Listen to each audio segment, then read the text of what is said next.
স্বাগতম সকলকে। ষান্মাসিক সামষ্টিক মূল্যায়ন 2024 শ্রেণী অষ্টম, বিষয় বাংলা।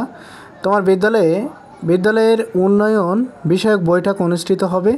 এ বৈঠক সকল শিক্ষক ও শিক্ষার্থী অভিভাবক একত্র হয়ে নানা প্রয়োজনে বিদ্যালয়ের নানান সমস্যা সম্ভাবনা নিয়ে আলোচনা করবে। এজন্য আমাদেরকে একটি পত্রিকা উন্মোচন করা হবে। দেয়াল পত্রিকায় প্রকাশের জন্য শিক্ষার্থীদের কাছ থেকে সৃষ্টিশীল কিছু আহ্বান করা হবে।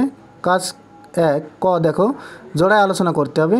বৈঠকের সামনে রেখে এবং বৈঠকের দিনকে কেন্দ্র করে পাশের সহপাঠীর সাথে আলোচনা করে নিচের কার্যক্রমগুলো অনুসরণ করো। এরপর খাতায় লেখো।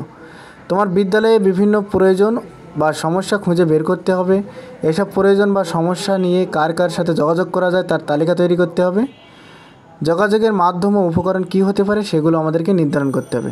কাজগুলো করতে গিয়ে তুমি নিজে খুঁজে পেয়েছো কোনগুলো আলোচনার মাধ্যমে উঠে এসেছে তা উল্লেখ করতে হবে।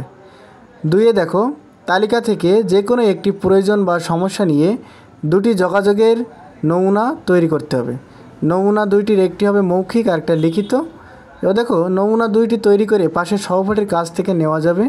সহপাঠীর সাথে কথা বলে তুমি কোন কোন বিষয়ে জানতে পেরেছো বা যোগাযোগের নমুনা লেখার আগে সংক্ষেপে আলোচনা আলাদাভাবে তুলে ধরতে হবে। নমুনার ধরন ও বিষয়বস্তু হুবহু এক হবে না। কাজ খ, দেয়াল পত্রিকা দেওয়ার জন্য রচনা তৈরি করো। রচনাটি তৈরি করতে নিচের নির্দেশনা ও নমুনাগুলো অনুসরণ করো। কাজটি করতে হবে দলগত আলোচনার মাধ্যমে। প্রতি দলে 4 জন করে সদস্য থাকতে হবে।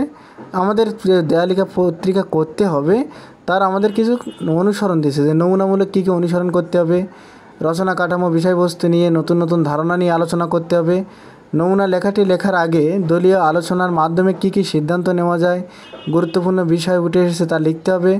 রচনায় নিজের সৃষ্টিশীলতা পর্যবেক্ষণ ও প্রতিফলন ঘটাতে হবে।